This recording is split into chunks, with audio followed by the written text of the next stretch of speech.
ভাবছিলাম শোনাবো নি। হুজুর হাত তুলে বলছে রব্বানা যালামনা আনফুসানা, বাংলা মানে কি জানেন? হে আমার রব আল্লাহ, আমি অনেক পাপ করেছি। মানে হুজুর বলছে আল্লাহ আমি অনেক পাপ করেছি আল্লাহ, নিজের নাফসের উপর অনেক জুলুম করেছি। আর মুসল্লি বলছে আমিন আল্লাহ, হ্যাঁ হুজুর অনেক পাপী, তুমি ক্ষমা করো। তো আপনার কি হলো? এটা তো আরবি। ও বলছে রব্বানা যালামনা আনফুসানা, আল্লাহ আমি অনেক পাপ করেছি, অনেক গুনাহ করেছি আল্লাহ, নিজের নাফসের উপরে অনেক গুনাহ করেছি। আপনার সাক্ষী দেন, হ্যাঁ আল্লাহ ঠিকই বলছে, হুজুর পাকা পাপী, আল্লাহ তুমি ক্ষমা করো। শোনেন, এটা কে জানেন তো? এই মুর্শিদাবাদে বাড়ি, কি একটা ব্রাদার না সিস্টার না কি একটা আছে না, সব বুঝতে পারছেন না? আব্দুর রশিদ নাম রাখা হারাম, একদম নাই। গোলাম মাবুদ নাম আছে না, আছে নাম রাখা হারাম, হারাম চলবে না। জাহাঙ্গীর নাম আছে, চলবে না। শাহজাহান নাম আছে, চলবে না। ইয়াসিন চলবে না, এসব নাম রাখা চলবে না। যে নামের অর্থ হয় না সে নাম রাখা ইসলামে চলবে না। আল্লাহর নামের আগে আব্দু শব্দ লাগানো যাবে। আল্লাহর নাম রশিদ, আল্লাহর নাম আছে নাকি? নাম কি নাই? এই নামগুলো খুব রশিদ আল্লাহর নাম নাই। কোরআন মাজিদ খুলে দেখবেন, আমার আল্লাহর 99টা সিফাতি নাম আছে। হয় কোরআন মাজিদের প্রথম পাতায় নাহলে শেষ পাতায় পাবেন। ইয়া আল্লাহ, ইয়া রহমান, ইয়া রহিম, ইয়া খালিক, ইয়া বারে, ইয়া সত্তার, ইয়া গফফার, ইয়া জব্বার। হ্যাঁ, এগুলো আছে না নাই? ভাইরা আমার, আপনি খুলতে খুলতে ইয়া রশিদ, ইয়া রশিদ, আল্লাহর নামের রশিদ শব্দ আল্লাহর নামে এসেছে। আপনি খুঁজে দেখবেন, বলছে রশিদ আল্লাহর নাম নাই। 99টা আল্লাহ সিফাতি নামের মধ্যে একটা হলো আর রশিদ। এই আর রশিদ নামটা নাই বলছেন, এ সেটাও জানে না। বুঝতে পারছেন? বলছে রশিদ নাম রাখা যাবে না। এগুলো আলমগীর। এই যে শাহজাহান, শাহজাহান মানে জাহানের বাদশা। শাহজাহান মানে কি? জাহানের বাদশা। বলছে জাহানের বাদশা তো আল্লাহ, মানুষের নাম কেন রাখবে? ওর বক্তব্য এটা, তাই তো? হ্যাঁ, আচ্ছা বলুন তো কিরকম বোকা হলে এসব কথা বলে? আচ্ছা বলুন, জামজামের পানিটা পানি না অন্য কিছু? জোরে বলেন। আর আপনার এখানকার পানিটা পানি না অন্য কিছু? পানি। তাহলে পানি পানি বলা যাবে না নাকি ওটা শরবত? হাউজে কাউসারের পানি পানি, পুকুরের পানি পানি, ভাই আমার নদীর পানি পানি, সব পানি। তাহলে জায়গা, স্থান, কাল, বিশেষ পাত্র অনুযায়ী তার বৈশিষ্ট্য, তার গুণ আলাদা। তাই নামটার ক্ষেত্রে কোনো সমস্যা নাই। কারো যদি নাম শাহজাহান রাখা হয় কোনো গুনাহ হবে না। এ দুনিয়াবি ক্ষেত্রে মানুষের বাদশাহ, ওই জন্য শাহজাহান।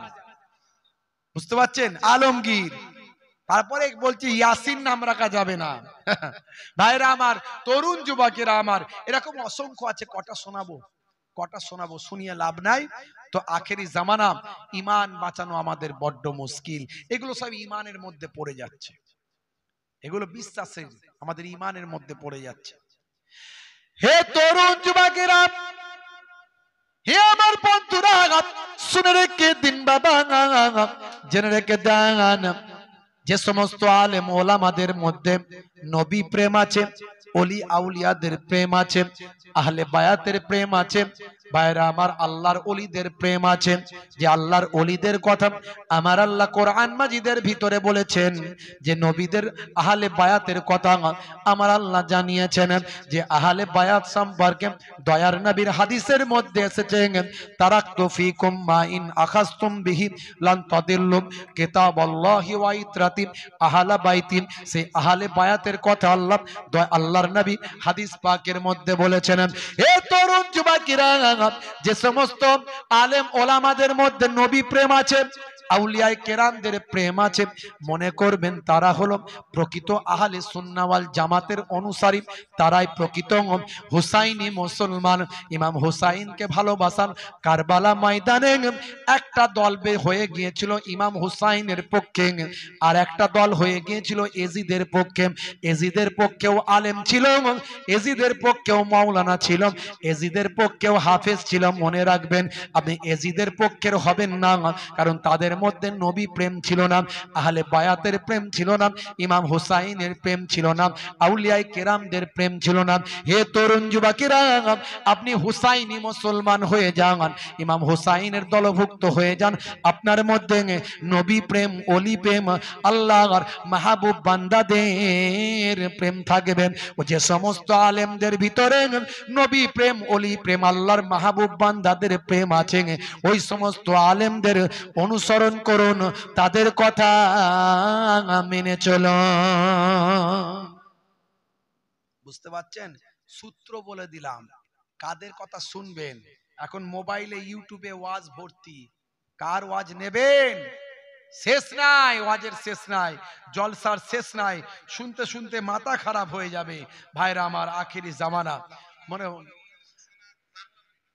আর একটা, এই দেখুন, এই দেখো, এই যে বলছিলাম না, মোবাইল ইউনিভার্সিটি থেকে পড়েছে। শুনুন শুনুন শুনুন, আর বেরিয়ে গেছে যখন দেখি শুনিয়ে দিই, ভাবছিলাম শোনাবো নি। হুজুর হাত তুলে বলছে রব্বানা যালামনা আনফুসানা, বাংলা মানে কি জানেন? হে আমার রব আল্লাহ, আমি অনেক পাপ করেছি। মানে হুজুর বলছে আল্লাহ আমি অনেক পাপ করেছি, আল্লাহ নিজের নাফসের উপর অনেক জুলুম করেছি। আর মুসল্লি বলছে আমিন, আল্লাহ হ্যাঁ হুজুর অনেক পাপী, তুমি ক্ষমা করো। তো আপনার কি হলো? এটা তো আরবি। ও বলছে রব্বানা যালামনা আনফুসানা, আল্লাহ আমি অনেক পাপ করেছি, অনেক গুনাহ করেছি, আল্লাহ নিজের নাফসের উপরে অনেক গুনাহ করেছি। আপনার সাক্ষী দেন হ্যাঁ আল্লাহ ঠিকই বলছে, হুজুর পাকা পাপী, আল্লাহ তুমি ক্ষমা করো। শোনেন, এটা কে জানেন তো? এই মুর্শিদাবাদে বাড়ি, কি একটা ব্রাদার না সিস্টার না কি একটা আছেন না সব, বুঝতে পারছেন না? সে কি বললো কথাটা? এই ইমাম সাহেব মুসল্লিদের নিয়ে দোয়া চাই, রাব্বানা জালামনা আনফুসানা ওয়া ইন লাম তাগফির লানা ওয়া তারহামনা লানাকুনান্না মিনাল খাসিরিন। বলছে রাব্বানা জালামনা আনফুসানা, এখানে হুজুর বলছে আল্লাহ আমি অনেক পাপ করেছি, তুমি আমাকে ক্ষমা করে দাও। আর লোকেরা বললো আমিন আমিন আমিন, হুজুর অনেক পাপ করেছে, হুজুরকে ক্ষমা করে দাও। বলে হেসে ফেললো। একটুও জ্ঞান নাই, মোবাইল ইউনিভার্সিটি থেকে পড়েছে। ওই যে বললাম না, ইতিহাস নিয়ে পড়াশোনা করেছে। রব্বানা মানে হুজুর নয়, রব্বানা মানে হে আমাদের রব। রব্বানা মানে শুধু হুজুরের রব নয়, রাব্বি মানে আমার রব। এটা ইয়া না, এগুলো জমির, এটা গ্রামাটিক্যাল ব্যাপার। হু হুমা হুম, হা হুমা হুন্না, কা কুমা কুম, কে কুমা কুন্না। ইয়া না না, ইয়া মানে আমার, না মানে আমাদের। রব্বানা মানে আমাদের রব, জালাম না মানে আমরা জুলুম করেছি। ও বলছে হুজুর জুলুম করেছে। কিরাম বোঝাচ্ছে লোককে, দেখেছেন? পুরো ভুল বোঝাচ্ছে, মানে পড়াশোনা তো কিচ্ছু জানে না। ওকে যদি বলা হয় যে রাব্বানা জালামনা আনফুসানা, যেটা বললে ওটা লিখে দাও আরবিতে, ব্যাস সব খারাপ হয়ে যাবে সব। বিরাট বড় পণ্ডিত এরা মনে করে, এদের চালাচাম্পটরা মনে করে বিরাট বড় পণ্ডিত। জওহরলাল নেহরুর পরেই স্থান।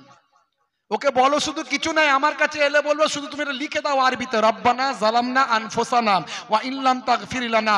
আর তুমি এটা ঠিক বলেছো কিনা বলো, তুমি এটা ঠিক বলেছো কিনা বলো। তুমি যে বলেছো রব্বানা জালামনা আনফুসানা, মানে হুজুর বলছে আল্লাহ গো আমি গুনাহ করেছি, তুমি আমাকে ক্ষমা করে দাও। লোকেরা বলল আমিন আমিন, হুজুর গুনাহ করেছে, আল্লাহ হুজুরকে ক্ষমা করে দাও। বলে সব আমিন বলতে, তার মানে বলতে চাইছে কি, যে তাহলে এতে লোকেদের কি লাভ হলো? সব তো হুজুরের লাভ হলো।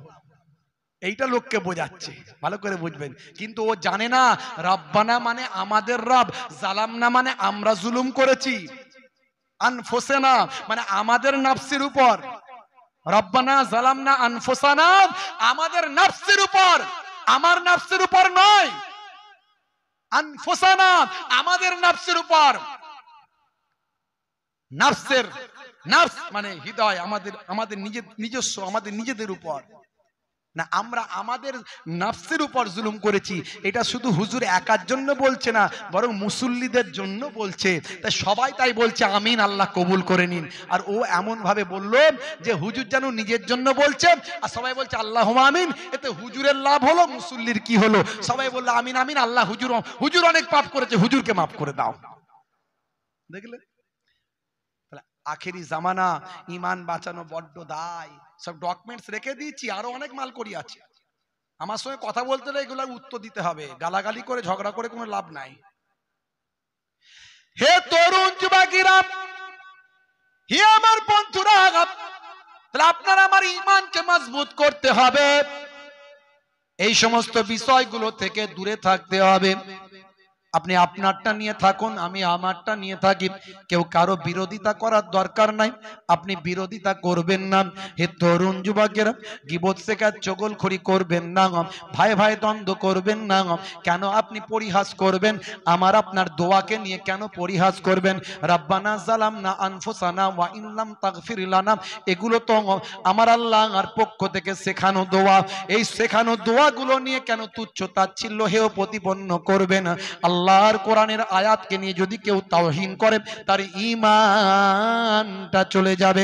আল্লাহর কোরআনের আয়াতকে নিয়ে যদি কেউ ব্যঙ্গ করে তার ঈমানটা নষ্ট হয়ে যাবে। হে তরুণ যুবকেরা, হে আমার বন্ধুরা, তাহলে এগুলো থেকে বেঁচে চলা আপনার আমার জন্য ঈমান। মনে রাখবেন, আলেম ওলামারা হাক্কানি আল্লাহর ওলি বান্দারা এই পৃথিবীর জমিনে দুটো ওয়াজ করেছেন। একটা হলো ঈমানকে মজবুত করো, ঈমানকে শক্তিশালী করো, ঈমানকে সুদৃঢ় করো, ঈমানকে রক্ষা করো। ঈমানকে রক্ষা করার পরে তার মানে রোল নাম্বার লেখা হলো। রোল নাম্বার লেখার পরে এবার খাতা ভর্তি তুমি লেখো। সেই খাতা ভর্তি লেখা হলো আপনার আমার ভাই আমার আমল। এই আমলকে বেশি বেশি করো ভাই আমার, দোস্ত আমার। এ যুবকেরা, এবার করো আল্লাহর ইবাদত। আল্লাহর ইবাদতটা কি? আল্লাহর ইবাদতটা কি জিনিস শুনে রেখে দাও। আমার আল্লাহ বলছেন, মা খলাকতুল জিন্না ওয়াল ইনসা ইল্লা লিয়াবুদুন। আমি জিন জাতি এবং মনুষ্য জাতিকে আমার ইবাদত ছাড়া অন্য কোন উদ্দেশ্যে সৃষ্টি করি নাই। জোরে হবে না? জোরে হবে না? আমি ইবাদতের জন্যই সৃষ্টি করেছি। এবারে চলে আসুন, খুব সংক্ষেপে বলি। ইবাদত মানে আমরা কি ভাবি? নামাজ, রোজা, হজ, যাকাত, তাই তো নাকি? ইবাদত মানে আমরা কি জানি? নামাজ, রোজা, হজ, যাকাত। আল্লাহ বললেন, বান্দারে আমি ইবাদত ছাড়া অন্য কোন উদ্দেশ্যে সৃষ্টি করি না। হে তরুণ যুবকেরা, হে আমার বন্ধুরা, শুনে রেখে দাও, জেনে রেখে দাও বাবা। হে মুসলমান, একটুখানি লক্ষ্য করুন। আল্লাহ বললেন ইবাদত ছাড়া অন্য কোন উদ্দেশ্যে নয়। তার মানে বোঝা যাচ্ছে রাত দিন আপনি ইবাদত করবেন। রাত দিন যদি নামাজ, রোজা, হজ, যাকাত, তেলাওয়াত যদি এগুলো করেন, তাহলে আপনি সংসারটা কখন করবেন? রুজি রুটির তালাশটা কখন করবেন? আপনি আয় ইনকাম কখন করবেন? পিতামাতার দেখাশোনা কখন করবেন? হে তরুণ যুবকেরা, আমার আল্লাহ কোরআন মাজিদের ভিতরে বললেন, ওয়া খলাকনাকুম আজওয়াজা, আমি আল্লাহ তোমাদেরকে জোড়ায় জোড়ায় সৃষ্টি করেছি। অর্থাৎ তোমরা সংসার ধর্ম করবে, তোমরা রুজি রুটির তালাশ করবে, তোমরা আয় ইনকাম করবে, ব্যবসা বাণিজ্য করবে, পিতামাতার দেখাশোনা করবে, খেদমত করবে। আমার আল্লাহ কোরআন মাজিদের ভিতরে বললেন, ওয়াসাইনাল ইনসানা বিওয়ালিদাইহি ইহসানা হামালাতুহু উম্মুহু কুরহা ওয়া ওয়াদাআতুহু কুরহা ওয়া হামলুহু ওয়া ফিসালুহু সালাসুনা শাহরা। হে তরুণ যুবকেরা, আমার আল্লাহ বললেন পিতামাতার ইহসান করার জন্য দুনিয়ার সন্তান সন্ততিদের নির্দেশ দিয়েছি। কারণ তাদের মা তাদেরকে কত কষ্ট করে গর্ভে ধারণ করেছেন আর দুগ্ধপান করিয়েছে। 30টা মাস সময় লেগেছে গর্ভে ধারণ করতে, দুগ্ধপান করাতে পিতা মায়ের 30টা মাস সময় লেগেছে। হে দুনিয়ার মানুষ, তোমাদের উপর আমি আল্লাহ নির্দেশ দিয়েছি, তোমরা তোমাদের পিতামাতার ইহসান করো।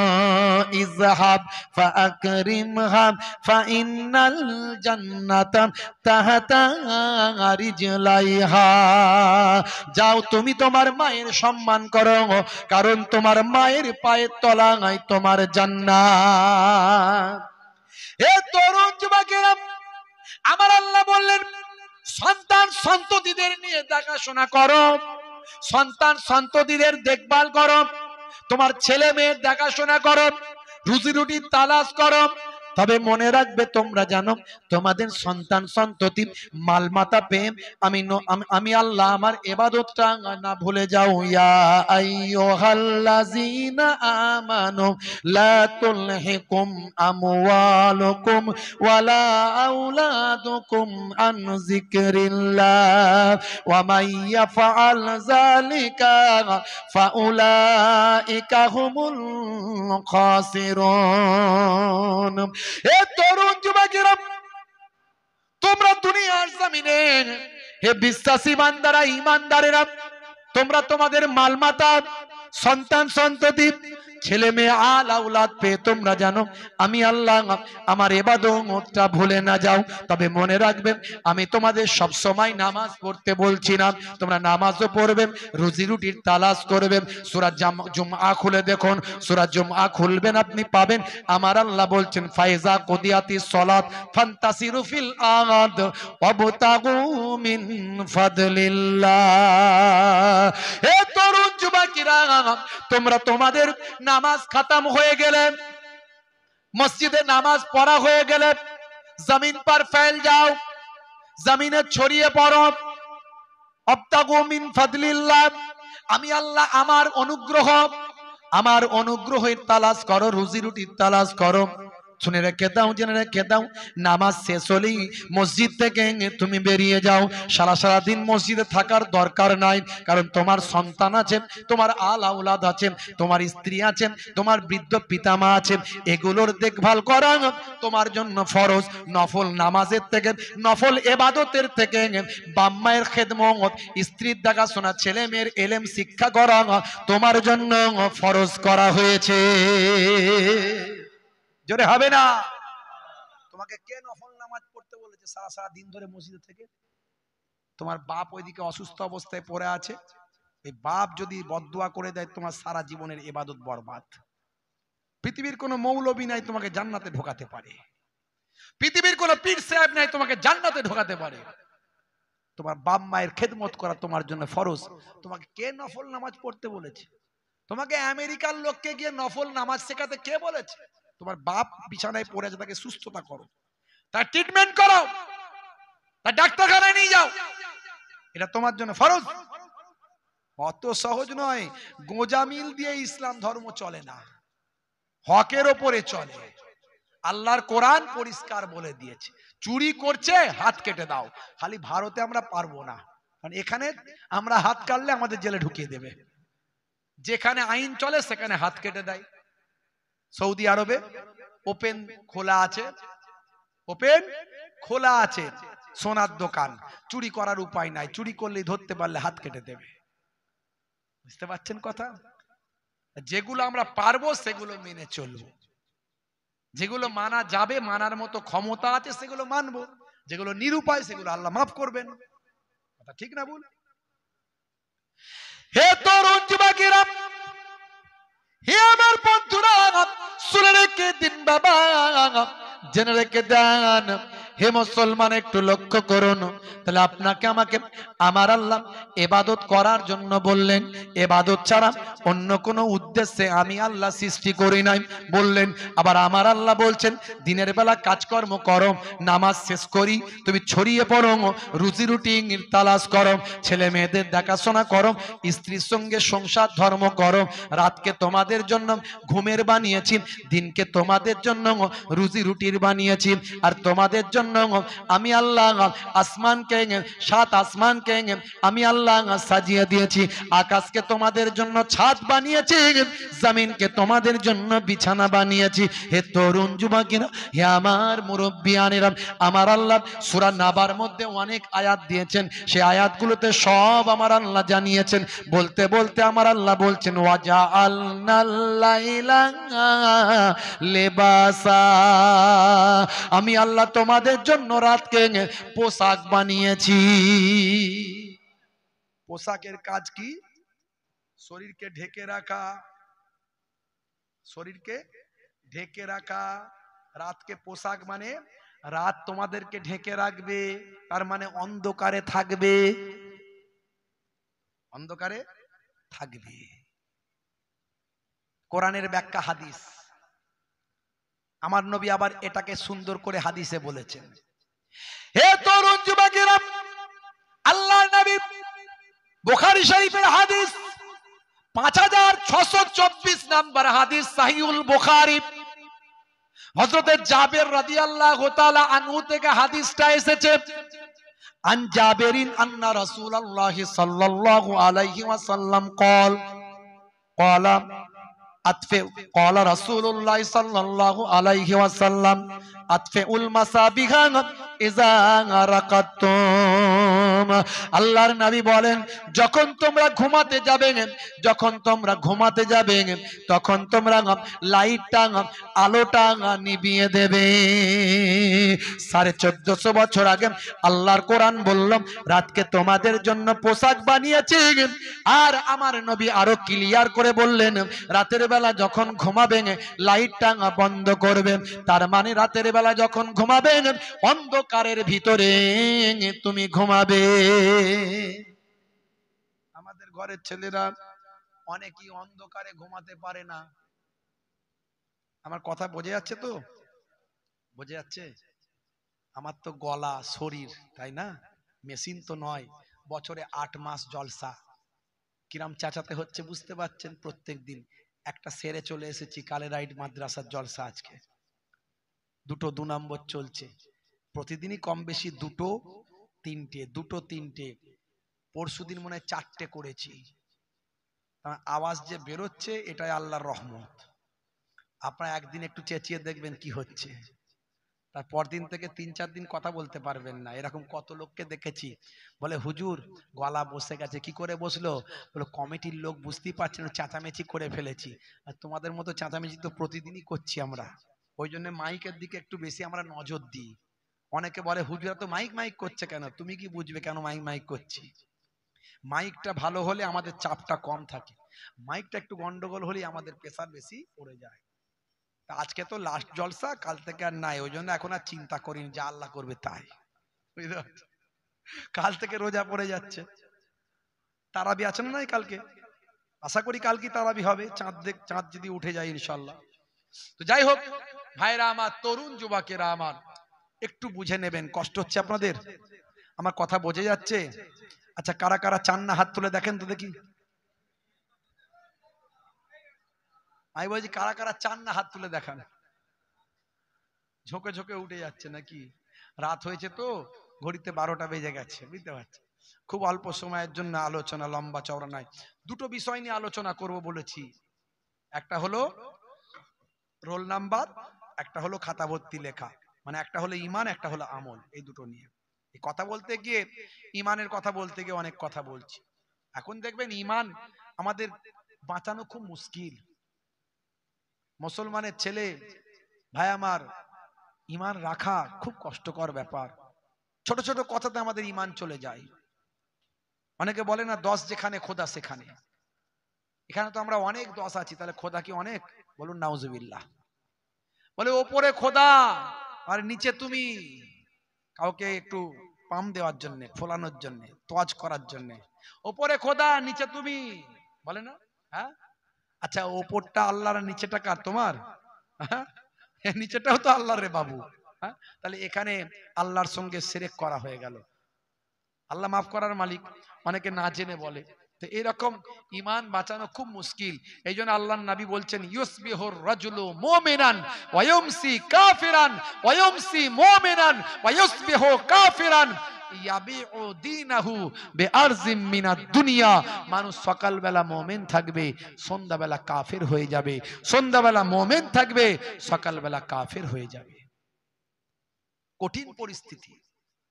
এক একটা কথা এমন বলছে মোল্লা মৌলবী বক্তারা, আপনিও বিশ্বাস করে আপনারও ঈমান চলে যাবে। যে বলছে মৌলবী তারও শেষ।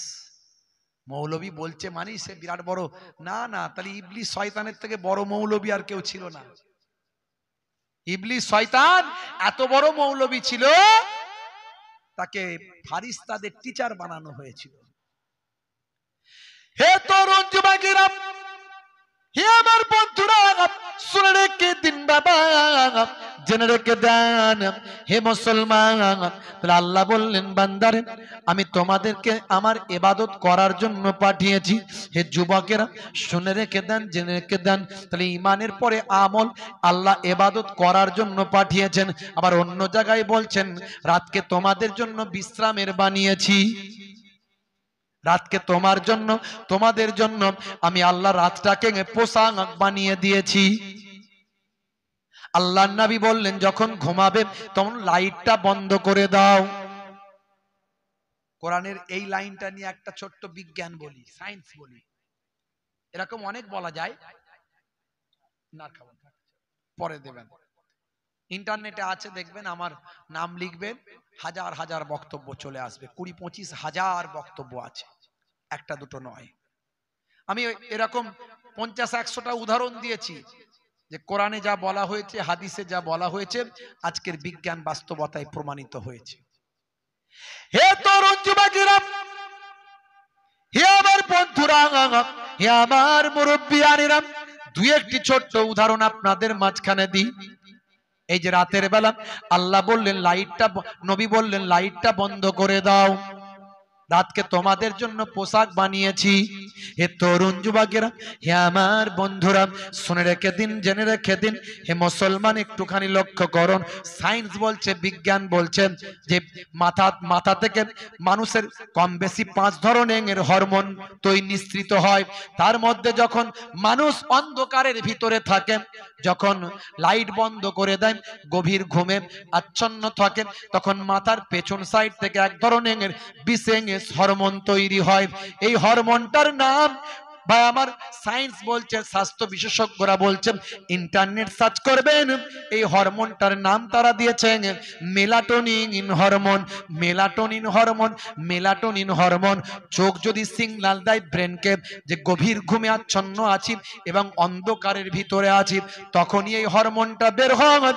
এই হরমোনটা বের হয়ে আপনারা আমার শরীরের রক্তের সঙ্গে গিয়ে মিশে যায়, রক্তের সঙ্গে মিশে গিয়ে শরীরকে ক্যান্সারের জীবাণু থেকে রক্ষা করে দেয়।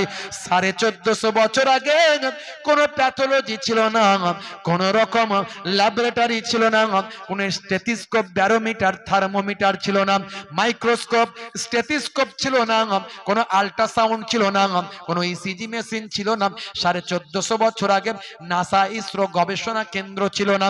1450 বছর আগে আল্লাহর কোরআন যা বলেছেন, নবীর হাদিস যা বলেছেন, আজকের যুগে বিজ্ঞান আর বাস্তবতায় পরিণত হয়েছে। অনেক উদাহরণ আছে। হে তরুণ যুবকেরা, হে আমার বন্ধুরা, শুনে রেখে দিন বাবা, জেনে রেখে দেন হে মুসলমান। একটা ছোট্ট উদাহরণ আর একটা দিয়ে আপনাদের মাঝখানে, বন্ধুরা আমার, তরুণ যুবকেরা আমার, মুরব্বিয়ানিরা শুনে রেখে দেন। জম্মু কাশ্মীর হাইকোর্ট মাত্র 1 মাস হয়তো হয়েছে কিনা, 1 মাসের মধ্যে নিউজ বলছি, জম্মু কাশ্মীর হাইকোর্টের বিচারপতি 1 মাস, কম বেশি 1 মাস আগে একটা রায় দিয়েছে, যে রায়টা হলো আল্লাহর কোরআনের রায়। জোরে হবে না, জোরে হবে না। সারা পৃথিবীতে নিউজ হয়েছে, তোলপাড় বিষয়। জম্মু কাশ্মীর হাইকোর্টের বিচারপতি নাম হলো বিনোদ চ্যাটার্জি কৌর। বিনোদ চ্যাটার্জি কৌর একজন অমুসলিম হিন্দু ভাই। তিনি হাইকোর্টের রায়টা দিয়েছেন আল্লাহর কোরআনের রায়। নিউজে দেখা যাচ্ছে যার এগেনস্টে রায়টা দিয়েছেন তিনি একজন মুসলিম, তার নাম হলো আব্দুল গাফফার। এই আব্দুল গাফফার 43 বছর আগে কি করেছিল না করেছিল কি, তার পিতার সম্পত্তি থেকে বোনকে বঞ্চিত করেছিল। বোনকে সম্পত্তি না দিয়ে সবটাই নিজের নামে লিখিয়েছিল। এখনকারের যুগে আমরা আর করি না এসব, এখানকার লোকজন তো কেউ করেই না এসব, সব ঠিকঠাক বোনকে পাইয়ে দেয়। কথা ঠিক না ভুল?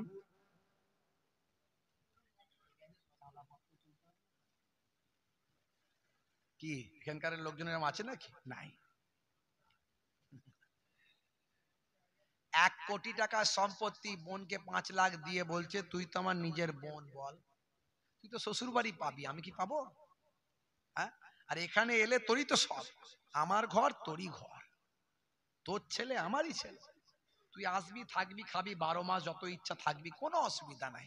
দে বোন একটা টিপসই মেরে।